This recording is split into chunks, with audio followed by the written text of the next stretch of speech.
still joining us. 40 minutes is quite short for an excellent clinic, so I'm going to try to get you your money's worth by starting us as close to on time as possible. So my name is Michelle Reisinger, and I am the founder and CEO of Rising Solutions.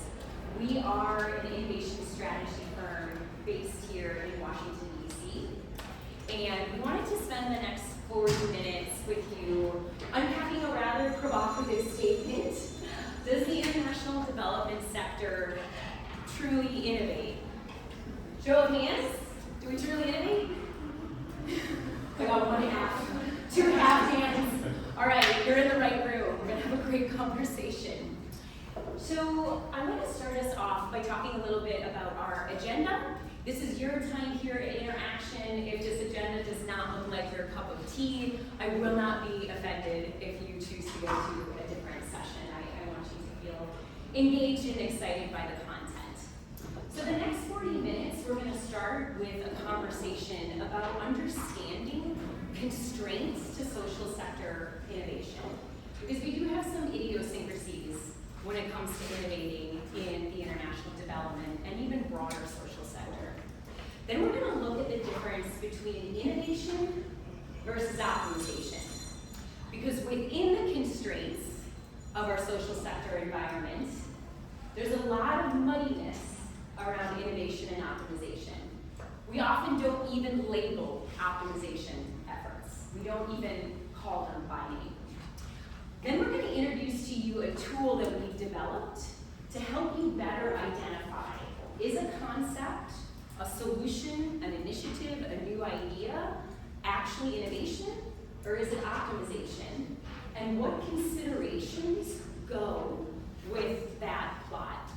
We're going to have a group discussion. I apologize for the seating of the room. Didn't mirror through your lecture style, so this is not super conducive to group conversation, but we'll make it work. And then if we have time, we're going to talk a little bit about our strategies for building a flourishing innovation ecosystem. Our goal with this entire presentation is to help you unlock greater innovation at your organizations. Sound good? Yes? You with me? Are we caffeinated? Yeah. I'm a fitness instructor, people. When I make you Zoom by, you look like you're falling asleep. All right, I'm going to kick us off with a little bit about my background. Again, my name is Michelle Reisinger, if you're just coming in. I'm the founder and CEO of Rising Solutions. We are about 4 years old, a DC-based innovation strategy firm for social innovation. Before Rising Solutions, I was the director of innovation and design thinking at international nonprofit PACT. Any PACTers? I was at PACT for about 7 years in that role, and then prior to PACT, I was an international humanitarian assistant, and I was actually doing direct aid delivery in Iraq and Afghanistan for about 10 years with the Red Cross as a civilian embedded in the Army. So I've spent about 20 years in the social sector trying to solve problems, both informally and formally. And Rising Solutions is largely the culmination of my years in the social sector trying to solve problems faster with more agility and more experimentation so that we realize more impact, both financial impact for our organizations that are trying to do good, and then broader social impact for the recipients of our programming around the world. So Rising Solutions' 3 services are innovation strategy. That looks like writing a global innovation strategy for an organization, backstopping an in-house innovation team, evaluating innovation efforts at an organization. With design thinking, we tend to focus specifically on the development of new products and services, applying behavioral design to make them stickier, and include those incentives that make them more desirable, feasible, and viable. And then finally, we also do professional facilitation, large-scale leadership retreats, strategy retreats, because oftentimes facilitation is that catalytic moment where we start seeing innovation occur in an organization. So that's a little bit about who we are. Before we get into more of the meat of the presentation, I want to ground us all in some definitions, because innovation broadly tends to be a very rhetorical word that tends to mean something different to everyone. So for purposes of the next 40 minutes, when we talk about innovation, we're going to be talking about any new product, service, or process. In the nonprofit world, we're predominantly talking more about services and processes that create and expand new business opportunities for social impact. Innovation looks and feels unpredictable, complex, ambiguous, and it typically involves truly unique or original ideas. It often feels like you're challenging the status quo when you're innovating. If it feels uncomfortable, good chance it's innovation. Whereas optimization, we're talking about incremental improvements to a product, service, or process, characterized by never becoming complacent with our core business and continuously looking at how to increase efficiency and cost saving. And oftentimes we see optimization coming out of our customer feedback, or feedback from our partners, or feedback from our donors. That's where we see a lot of optimization coming through. Now, within the innovation term, there are 3 other terms I want to clarify for purposes of this presentation. Is anybody familiar with some of the innovation frameworks, the McKinsey Horizons framework? So today, we're going to use incremental, adjacent, and transformational to describe different types of innovation. So if I have my core business over here on the left, these are the products, the services, the programs that I do well. Incremental innovation is iterations to those products and services.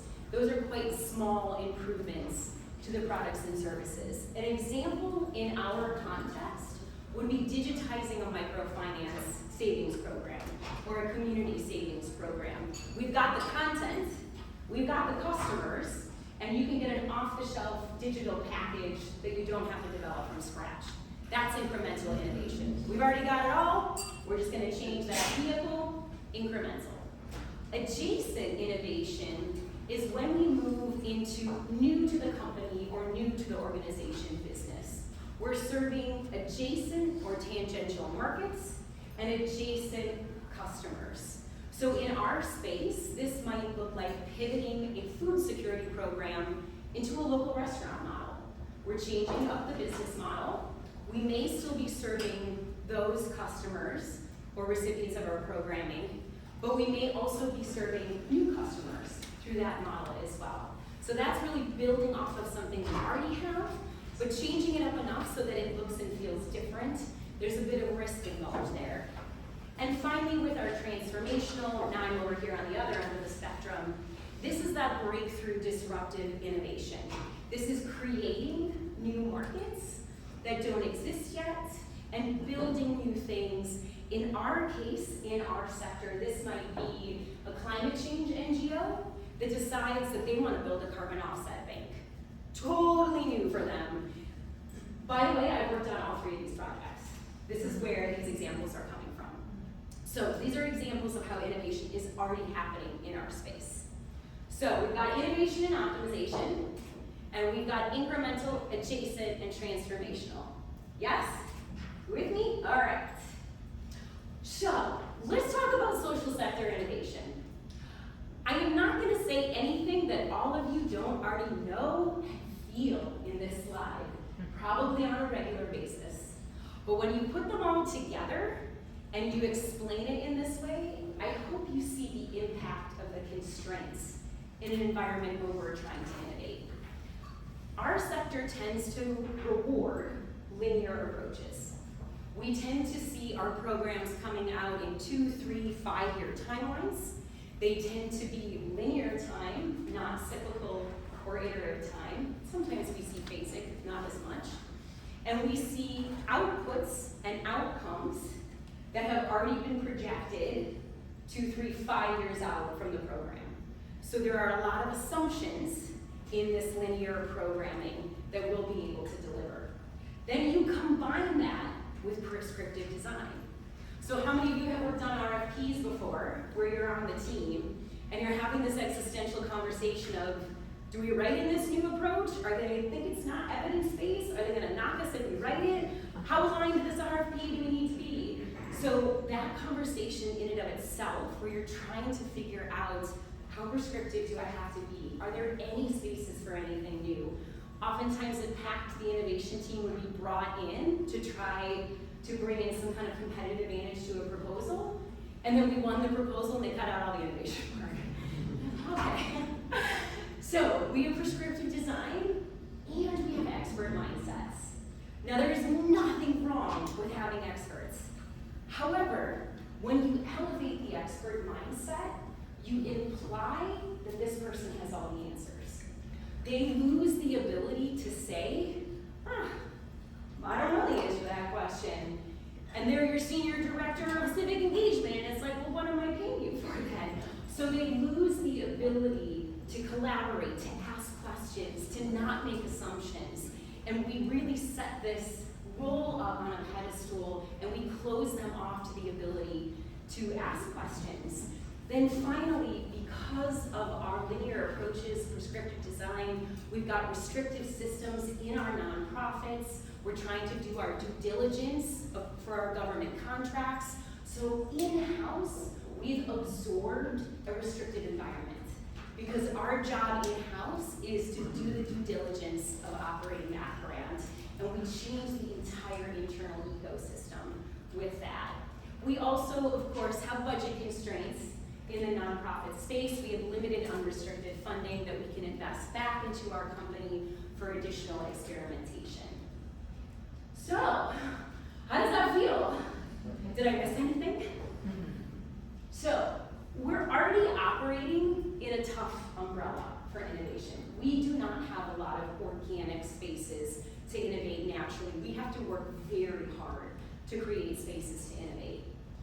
Within that framing, we have an additional layer of complexity, which I have seen over the course of my last 20 years, which is we don't appropriately name if an effort is an optimization effort or an innovation effort. And a lot of times things end up in innovation that are actually optimization. A lot of times things are being controlled by teams who think they're optimizing, and actually they require an innovation process. When you mislabel an effort as innovation or optimization, we see these three primary struggles. Time and money gets wasted. So you've mislabeled something, so it's not progressing as fast as you thought it would, it's over budget, people are frustrated asking, what's the issue with this particular concept? Maybe it hasn't been named accurately and it's running through the wrong process, or it has the wrong people working on it. This leads to, I think, one of the most painful ones, which is expectation mismanagement. So this is where you start seeing symptoms like frustration, turnover, burnout, where everybody's feeling this pressure and this tension, and it's sort of like, why is this so difficult?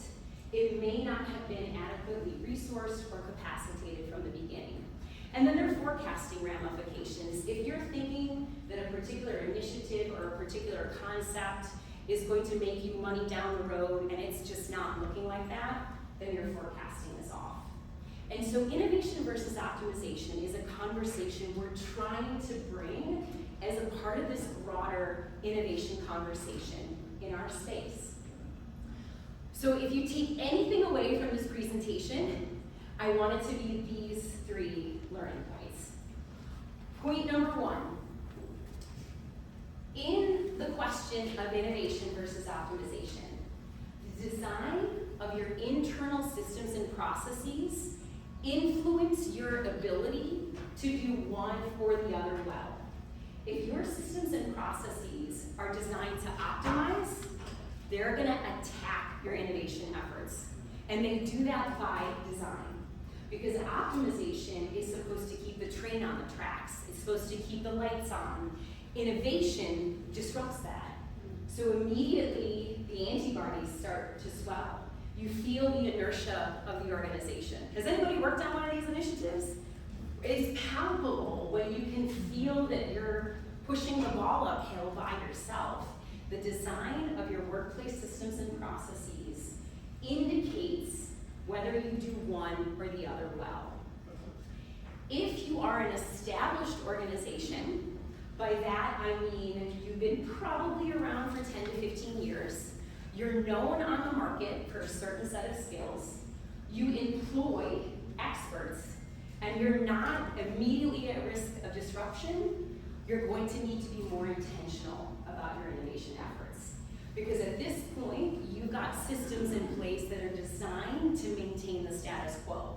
They're designed to keep the train on the track. And if you plop an innovation initiative into that environment, those systems and processes gonna try to shut that down. It's rocking the boat. Don't let it rock the boat. And finally, and this is one that we often see in our work, if your appetite for risk is impaired, you will default to optimization. And to me, this is one of the greatest pain points of innovating in the international development sector, is that we see sometimes truly promising innovative ideas, and the inertia of the organization waters the idea down until it becomes safe enough for the environment to accept it.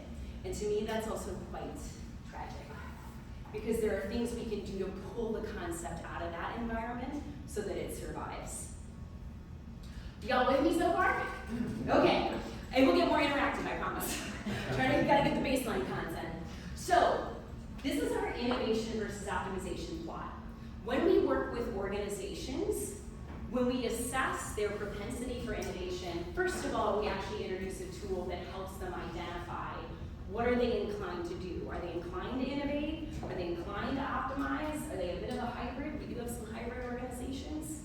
After we've understood what our system looks like, then we plot the concepts that an organization is trying to progress. Maybe these are the concepts in your innovation portfolio.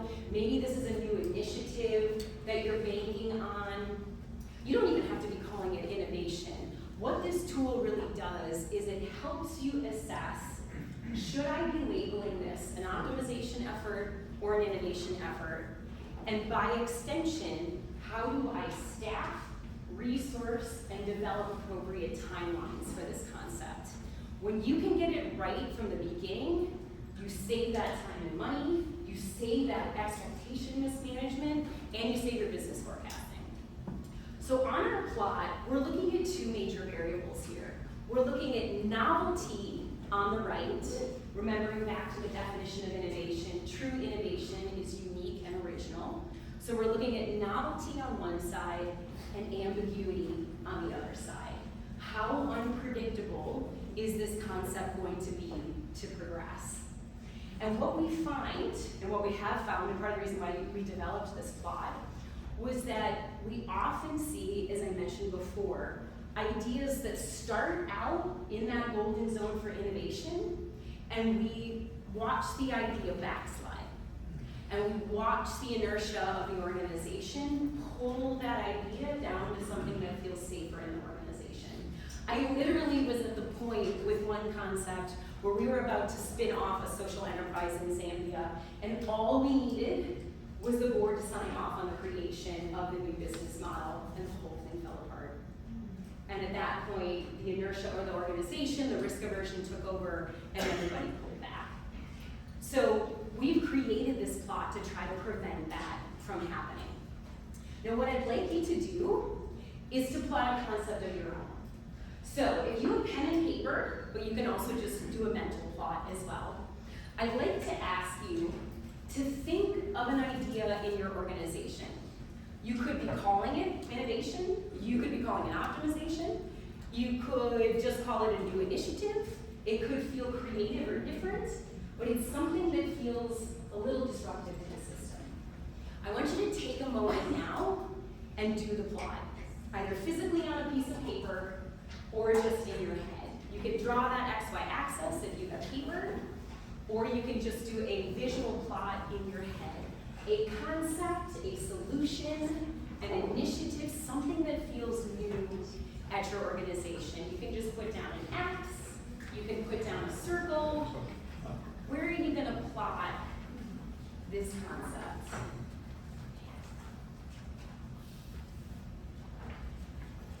Obviously, no right or wrong answers.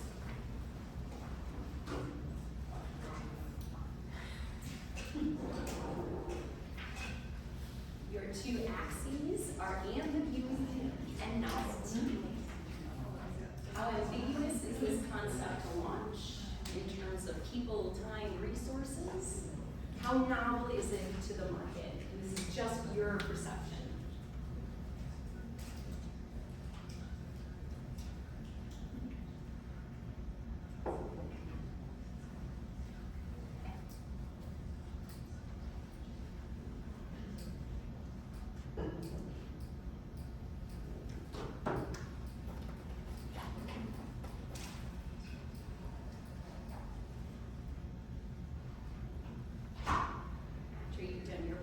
If you want to give me just a thumbs up, a smile.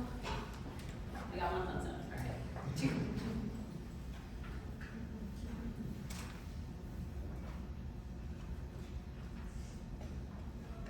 Okay. Let's do a little breakdown of how we reflect how the plots came out. Again, there are no right or wrong answers here. And just to be very clear, there's no moral equivalency for innovation or optimization.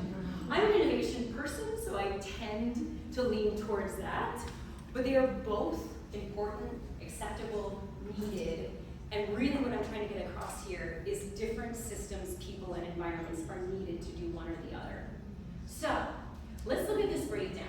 This is a bit of the coaching that we do with teams after we've done a plot.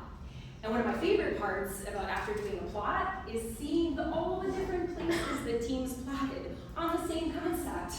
So you got some people plotting top right, you got some people plotting top left, and they're all working on the same concept, which then clearly indicates why there isn't alignment around the resources, the deadlines, etc. Anybody plot down here, bottom left? Anybody plot bottom left? All right, optimization friends. This plot in the bottom left, low ambiguity, low novelty, again, not good or bad. It's characterized by poor business success. So this is probably something that your company actively does really well, and it's probably small tweaks and changes. A great example here is Lego. Lego has their baseline block product, and they innovate incrementally, optimize incrementally quite well within that space. If you plot it down here, you want to be asking questions like, who's leading this effort? If this is in your innovation team, you should get it out of there. It's wasting their time. This should sit in a technical team. And one of the other things you should think about here is, one, do you have systems in place to optimize? Because we don't often talk about that. And also, what are some of the roadblocks to optimization? This should move pretty quickly. Is it moving slowly? One of the reasons we see this moving slowly is that it's over-collaborated. There are too many stakeholders involved for what should be a fairly quick and dirty incremental fix. Anybody plot bottom right? Any bottom right plots? A couple. All right. Bottom right, low ambiguity, high novelty. This looks like leapfrogging. This is often incremental and adjacent innovation. A great example of this is Instagram. For those of you who remember when Instagram came out, it had a number of different features. What they found was that the single tile with a description, that's what everybody wanted. So they changed Instagram, they re-released that version, and what that version did was leapfrog over other photo sharing sites like Shutterfly, for example, and it really kind of took over that market in an adjacent way. If you're plotting here, you want to be asking who's leading the effort. It should be your innovation team. You want to make sure you're assessing the ROI and the investment in this concept. Is the market really there that you think is there, and is this going to pay off financially and from an impact perspective? You want to be protecting this effort from the antibodies and the inertia of the organization. This is going to feel different enough that those antibodies are going to start coming out if you're in an optimization-focused environment. And also, we've seen partners be very catalytic in this space. Partners often can help with that leapfrogging and also help pull concepts away from the internal inertia of the NGO space. Anybody plot top right? Yeah, we should talk afterwards. Stay strong, top right people. So, high ambiguity, high novelty, this looks like pure innovation right now. If you're plotting top right, this is often characterized by foresight. This is a progressive play that may pay off down the road. And I'll also be honest with you, we see luck actually involved in this space as well. The Kodak digital camera is a great example. The digital camera came out in 1973. Amazing foresight, terrible timing, no luck. Did nothing for 40 years, but it was a true innovation at the time. If you got a concept in this space, you're gonna want your innovation team leading it. If you have an innovation team, of course, they don't have to make that assumption. You'll want someone who is strategic, who knows innovation methodologies leading this. You wanna make sure this is accurately resourced. It's gonna feel uncomfortable to the organization, the amount of money you may be putting into it.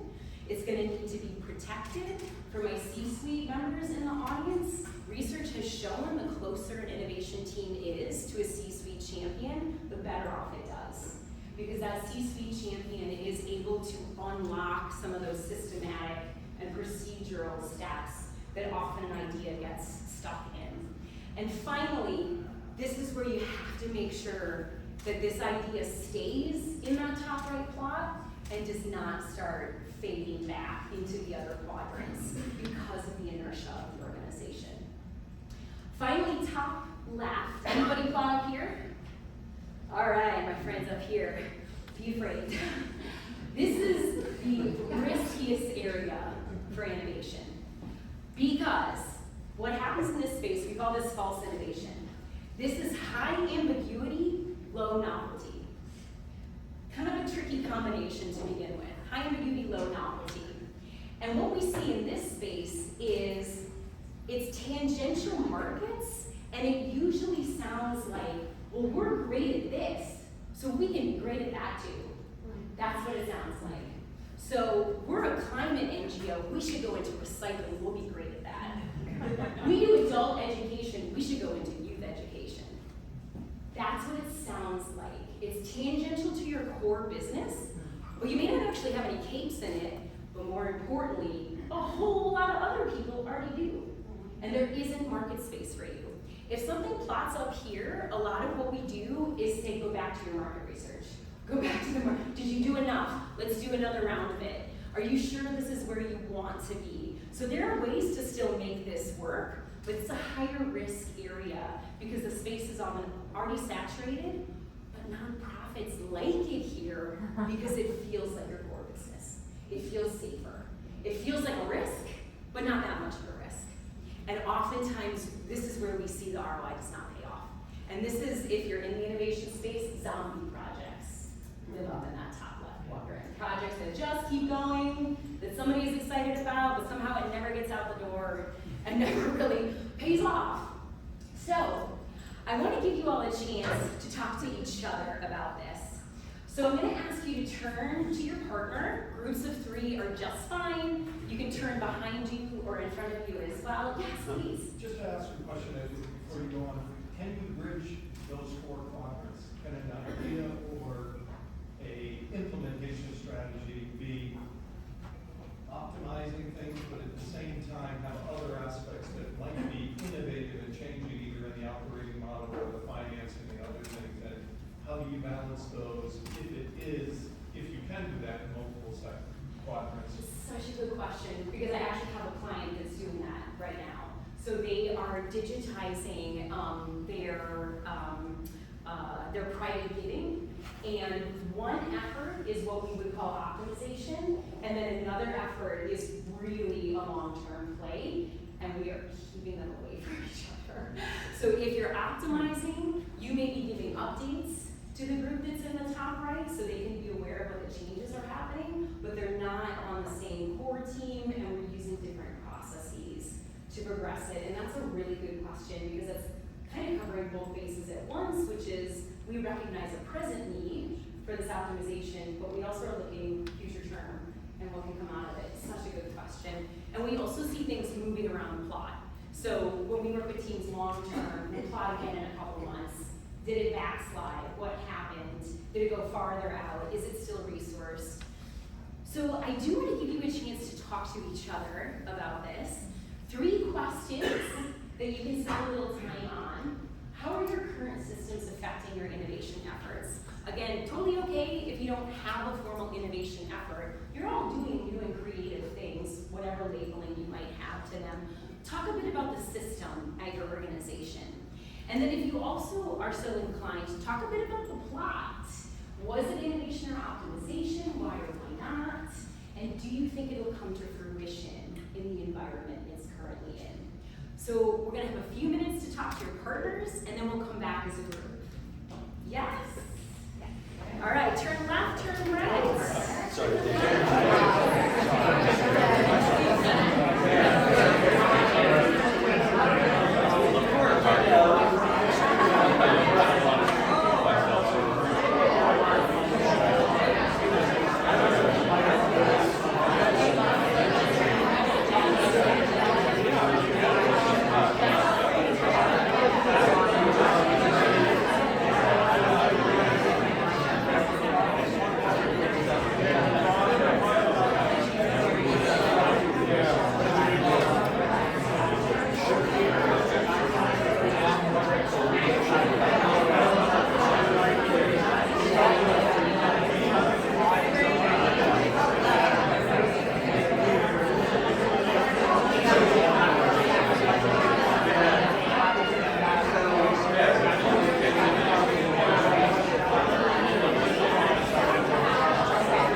2 offers. Offer number 1, share what you talked about with your partner from either of the questions, or Q&A time if there's something you want to hear more about from the content we looked at today. So open floor. Anyone want to kick us off? Yes. I loved what you said in the beginning. Sorry, I'm Sarah from Shepherd with USA VHA. I loved what you said in the beginning about social behavior change and making it sticky, because at the root of a lot of these questions are the social behavior systems within which we operate, and our biases and preferences and so forth are at the heart of the comfort or discomfort we feel. So my idea in particular isn't a novel one. However, it hasn't been done because of that high level of discomfort or mistrust. So I'm curious, working with social behavior change theories and strategies, how you get people past that, or systems, and the people within the systems past that tipping point. That's such a good question, and it's funny because you actually teed up a slide that I wasn't sure if I was going to have time to show. But we actually we have 5 strategies for creating a flourishing innovation ecosystem, and one of them, Sarah, is to call out human biases. And we have an entire course on creativity neuroscience, and we run it for organizations and for governments, and the entire purpose of it is to bring creativity neuroscience into our organizations so that people can actually identify a bias when it's at play and actually say to the other person, I think we've got a little bit of status quo bias going on here, because you're so right. Most of you who've done work in behavior change know that the status quo bias is incredibly powerful, and intellectually, it doesn't matter how much you know, a change will help us. All we feel is loss. Even if the loss is minimal, our entire biological perceptions around the loss. So training and normalizing a conversation about that is so important.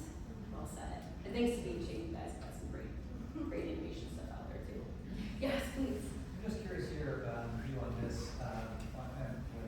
USA, we're a decades-old organization, and we created, to try to spur innovation, we created kind of an innovation challenge, called Impact Accelerator, to try to generate ideas with some requirements, put a team together, cross-divisional, something new, an idea that pushed boundaries a little bit. And we did that in order to create, something apart from the regular daily work. It's not mainstream, basically my point, right? So maybe that's a good place to start, because we want to generate ideas out of that in a way that's not constrained by all the systems that we're talking about. But the risk for that, I think, is that it's outside the normal systems. I just wanted to get your reaction to that a little bit. So I love this topic because as an innovation director for many years, I was the one who would have been running that activity and then also responsible for the outcome of it, but then also feeling this level of tribalism from the rest of the organization. And with innovation efforts, there's a real question of, and I'm specifically going to use 2 types of phrasing. Do you want to be an organization that does innovation well, or do you want to be an innovative organization? An innovative organization is a people play. It's a culture play. It's an HR play. If you want to be an organization that does innovation well, that's when you see things like experts running hackathons and incubators, and that play is more about financial and impact ROI. So that play is more about progressing solutions to the point where they are adding value to the organization, whereas this play is different.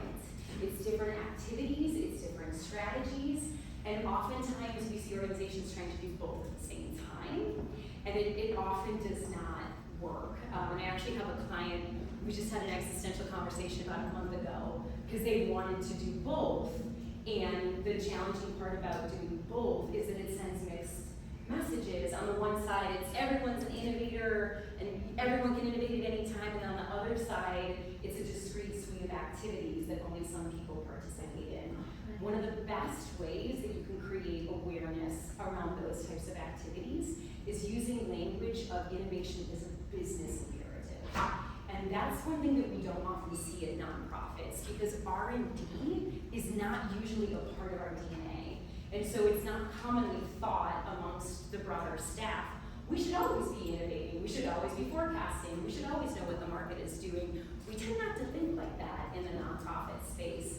But the more you can normalize the idea of an R&D team who has their own suite of systems and functions that advance business for the organization, that's the way we've seen that narrative succeed.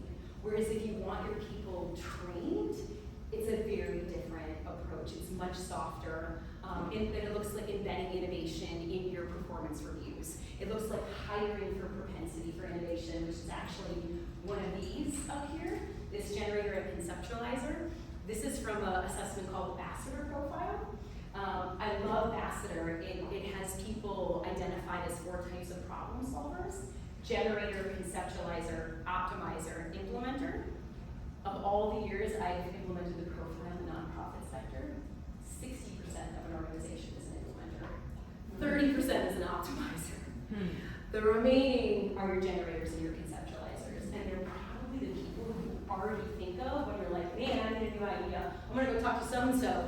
That person's problem generator. And they're not as common in the nonprofit space, so you start with hiring for that ability as well. And then, sorry, your question actually touches on all these. And then a metric around psychological safety. So we encourage like a balanced scorecard metric, not as a part of your culture survey, but an actual scorecard institutional metric, because psychological safety is one of the best predictors of innovation. And it has incredible other benefits as well, like retention, etc. But it also really predicts innovation, and that gets to the softer piece of, are you an organization that is innovative, truly?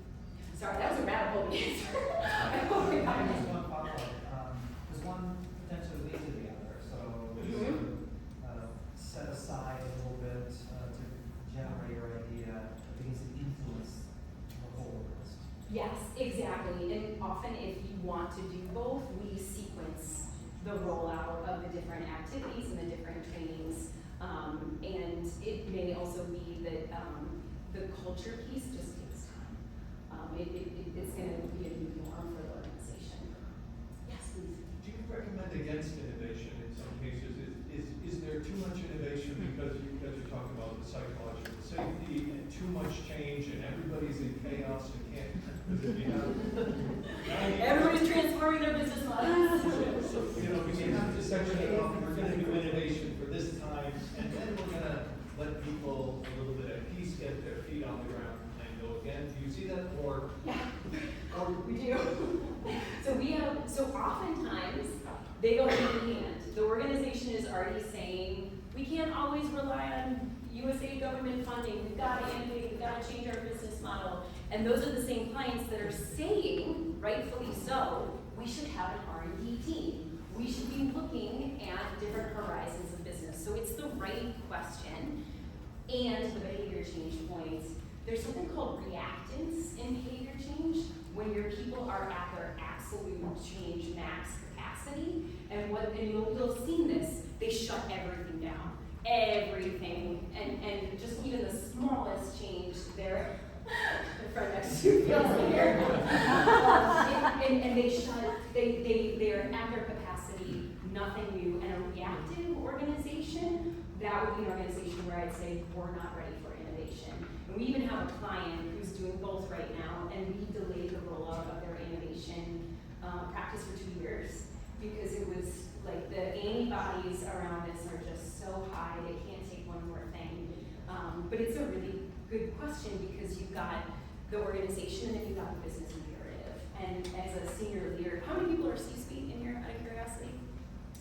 So the other thing I will say to the C-suite members is if the C-suite team is showing that they're not ready for innovation, that's the other scenario in which I say we shouldn't do this right now. And I have had that conversation with very large organizations who are asking the right questions, and we're doing assessments with them, and we're baselining their propensity for innovation, we're looking at their psychological safety, and then I'm talking to the C-suite members, and it's sort of like, you guys are not ready for this right now. You're gonna be, respectfully, that organization that starts with concepts in the top right, and then you pull them down into optimization.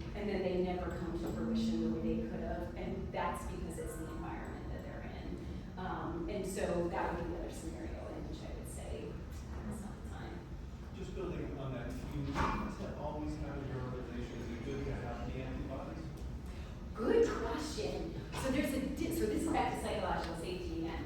There's a difference between antibodies and constructive critiques. And it takes a little bit of art to know the difference between them.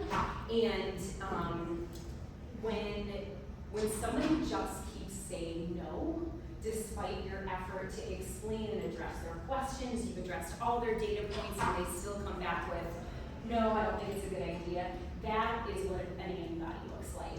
Whereas a constructive critique, which is very healthy in innovation, looks more like, well, could we try it this way? Have you looked at this partner? Have you looked at this competitor? Where it's a healthy sparring as opposed to the reactive antibody sparring, which looks like, well, I just don't like it. And we answer every question they have. It's a great question. Yeah. So, I am with organizational fairly. We're about 14 years old. Max staffing, we're 21 to 25 people. So we're small. I guess I'm curious, you talk a lot about innovation teams, R&D teams, things like that, when there's not space for that. So we've just got the technical, we've just got, we're executing. What's the role that CEOs and boards can play in innovation, or is that a role they should be in? Such a good question. The role of your board and your C-suite is to protect whatever blessed person is responsible for this project. Because we've been in this space before when you're the one person that's just like, oh, trying to push it uphill, and it feels like everybody is against it for reasons you can't even articulate. Those are the antibodies, by the way. You can't figure out why everyone's against it. And in that scenario, you're going to want a dedicated project manager, but then that person should direct report to a C-suite or a board member, because what happens in that scenario is that poor person usually does not have the authority to override finance and be like, well, I need this $500K to do this prototype, and finance is like, well, we don't have your line item, we don't know where it's coming from, and this is unrestricted, and it needs all these, but all the bureaucracy that we put in place, that's where you need that champion who just shoots that email over and is like, unlock this funding, waive this process, waive this procedure, this is a go. And I remember by the time I left PACT, I had a dedicated point person in finance, and bless her, we had so many conversations where I was like, I can't budget like this, like it doesn't make sense, like I can't tell you exactly how much money is gonna come out of this pot and what happens to this money at the end of the year. And so we were actually working on a whole new budgeting process that took 7 years. If you get that direct link to the authority to remove those systems and processes that are not going to inspire the innovation, that's the best thing that you can do for that person who's doing that work. I'm sorry, I think we're over time. My poor person in the back is like, I'm here all day. I can also stay for questions afterwards, but I'll be here all day. I wanted to share with you really quick a QR code for you. The entire presentation and all of our downloadable tools are on a custom web page we created for you. So the QR code will take you to your custom web page. You can share this page with colleagues at your organization, colleagues in your field. If you're looking for other ways to get involved, just try to plot with your team and just see the difference in where people plot. That in and of itself helps create alignment on concepts. We also teach innovation versus optimization as a course. If you feel like the material would be helpful, and then just generally speaking, we are here to help. Tell us about your innovation journey. Are you not seeing the ROI on your efforts? We can help brainstorm and troubleshoot some of those things. If you're interested in ecosystem or culture building, we can talk about that as well. And then we also offer facilitation services. So sometimes it just helps to get people in a room and just get alignment around